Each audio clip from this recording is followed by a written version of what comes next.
Hi boys and girls.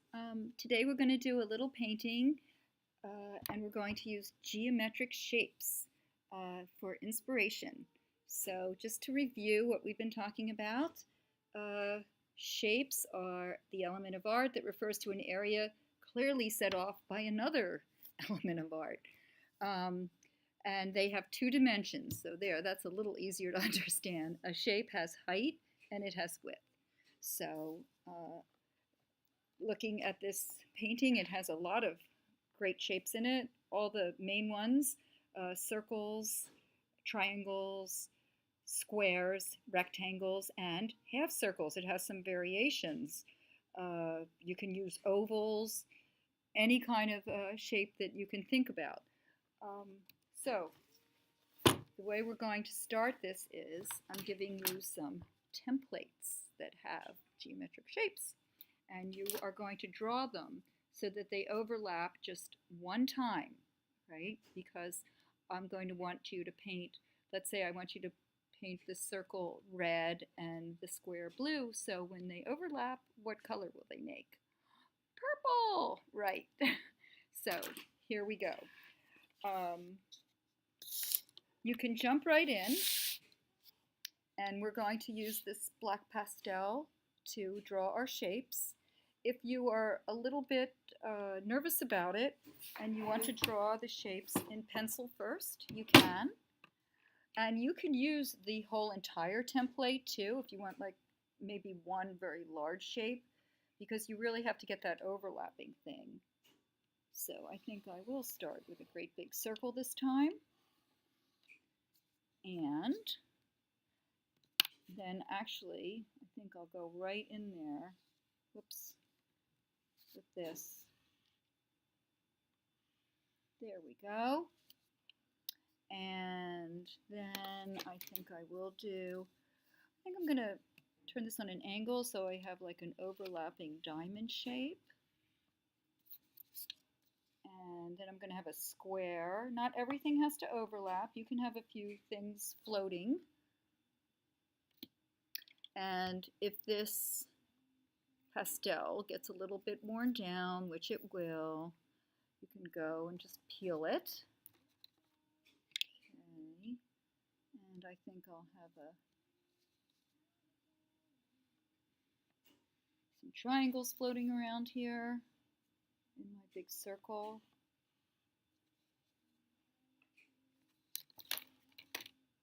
Oh, and we have rectangles. The shapes can go off the page as well.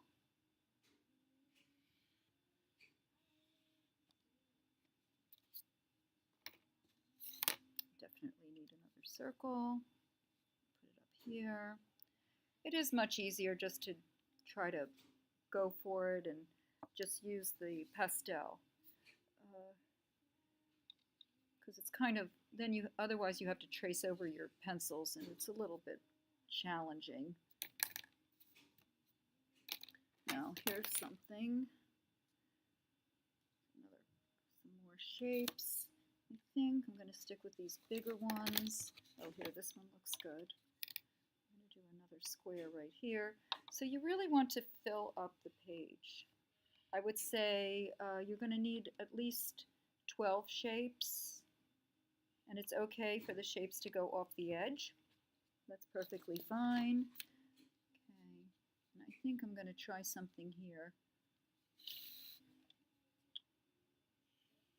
A rectangle going like this. There we go. And just one last one. Let's see. I think I'm going to just draw one freehand because I want kind of a medium-sized triangle, so you can do that too. So here's my composition, and yes, I'm so bad at this. I'll put my name on the back. So if you haven't done that yet, do that now. Okay, and this is Art 6, either 1 or 2, whatever section you're in. Okay, and now I'm going to start painting them. Now here's one that I've already started. So I'm going to keep going with that in the interest of saving some time. Now when you set up to paint, you're going to use watercolors, so make sure that they're cleaned out, and you're going to need water and some brushes and a piece of paper towel in case the paint gets a little runny. So what I want to see is some of your knowledge of color mixing too. So here I have a big yellow rectangle in this painting, and this was a green triangle overlapping. So the green and the yellow made like a yellow green. Now the way that I did that, this is the best way. So let's see. I think, and I want you to experiment too. So I think I'm going to make this one violet. You do want to wet all the paints. I was painting before with a little bit of water. There we go. And I'm going to experiment and use this violet color over here. And these flat brushes are very good for getting the big basic shapes. The pointy brushes are better for maybe details. And now I'm going to mix the violet with the yellow. Okay. And I get sort of a brownish color, which is normal because these are complementary colors. We'll talk about that. The next thing we're going to do is a color wheel, and we'll talk all about that. So yes, when you mix yellow and violet, you do get a brown color. Now I think I'm going to go for a blue. And so that means I mix the violet and the blue. So always use your side pans here. And you can use the paper towel to keep them clean. So I've got that. And notice how I'm trying to keep everything really clean so that my colors look nice. And here I think I need a little more blue here.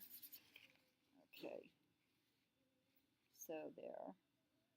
I have kind of a more violet-y color. And let's see, I think I'll use orange over here, this faraway square, and I'll put some orange. You can even use the bigger pan out here to mix. Get some yellow. You probably always need a little extra yellow when you're working with yellow, because yellow is a very pale color and a very delicate color. So you always probably need a little bit more of that than you think. And here I'm going to use this sort of, I'm going to use this turquoisey color. This is really pretty. Like that. Now I'm going very fast. I don't expect you to do that. Okay. And notice too, I don't know if I said this, but I am a right-handed person.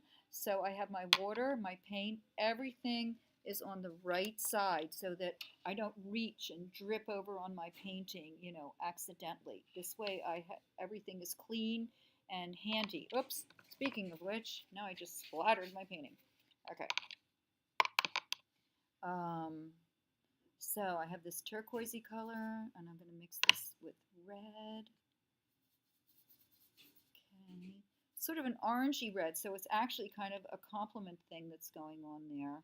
I'm getting kind of a mucky color, and that's okay. And I think I'm going to put that turquoise over here. It's not mixing with anything, but that's all right. And I'm going to use this color here. Again, it's just floating by itself. It's not you know, I don't have to mix it with anything. And I've got one more color, and I think I'm going to make the red a little darker here. And I'm going to make this last little square red. There we go. So there it is, all finished. Okay, so there is my painting. Now, we were thinking, like, should we do a background color? And In the other class, we didn't do that, but now I'm thinking that a background color would be a really great idea. So black is definitely the way to go. So now, especially since we did the black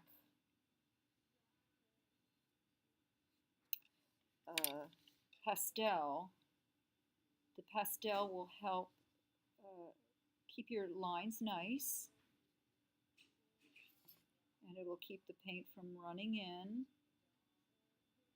to where you painted carefully all those colors. There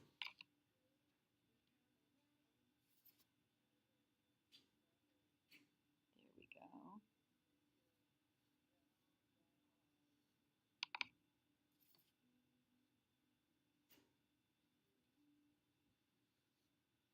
Another way you can speed this up a little bit is by wetting the paper and adding the paint to the wet paper. And that's kind of a way of controlling the paint too. If you're careful and you don't wet inside your shapes, there's no way the black paint will get in there.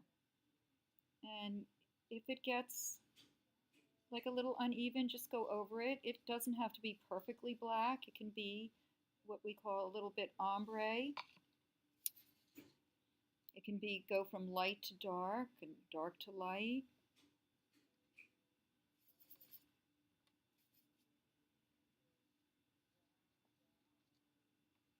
I'm almost done.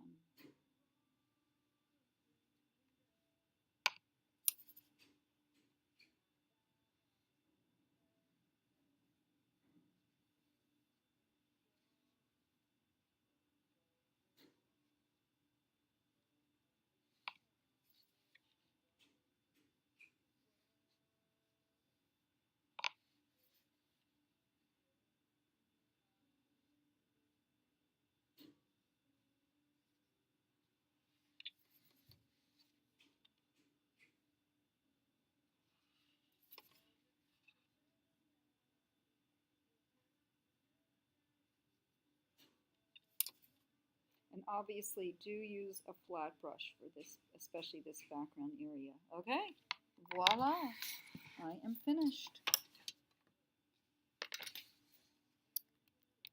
Okay, and there is my painting, full of geometric shapes and overlapping and different colors. So, bye-bye. Enjoy the project.